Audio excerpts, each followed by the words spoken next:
ఒక చిన్న చీమ పేరు చిట్టి. ఆమెకి పెద్ద కల ఉంది.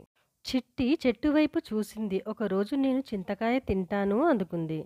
చెట్టు చాలా ఎత్తుగా ఉంది. చింతకాయ వేలాడుతూ కనిపిస్తుంది. చిట్టి ఏడుస్తూ కూర్చుని అనుకుంది. నేను ఎప్పటికీ చేరలేనేమో, చింతకాయ తినలేనేమో అని.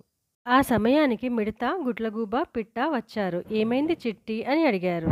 చిట్టి తన కల చెప్పింది. అందరూ ఒకరినొకరు చూసుకుని మాట్లాడుకున్నారు. అందరూ కలిసి ప్లాన్ వేసుకున్నారు. మిడత నేను తోస్తాను అంది. గుడ్లగూబ నేను కాపలా కాస్తాను. పిట్ట నేను పాట పాడుతాను అంది. చిట్టి చెట్టు ఎక్కడం మొదలుపెట్టింది. ఆమెకు కొత్త ధైర్యం వచ్చింది. మిడత చెట్టు ఎక్కడానికి సహాయం చేస్తూ చిట్టికి జాగ్రత్త చిట్టి అని చెప్పింది. పిట్ట పాట పాడుతూ ప్రోత్సహించింది. చిట్టి నువ్వు చేయగలవు అని. గుడ్లగూబ పెద్ద కళ్ళతో చుట్టూ చూస్తోంది. ఎవరైనా వస్తారేమో అని.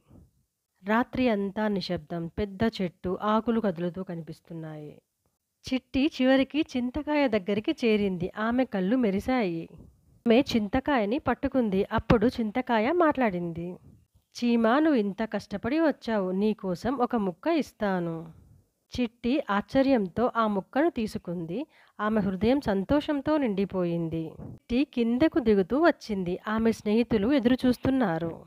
చిట్టి ముక్కను అందరితో పంచుకుంది. మిడత, గుడ్లగూబ, పిట్ట అందరూ కలిసి తిన్నారు. అందరూ పాటలు పాడుతూ, నవ్వుతూ సంతోషంగా గడిపారు.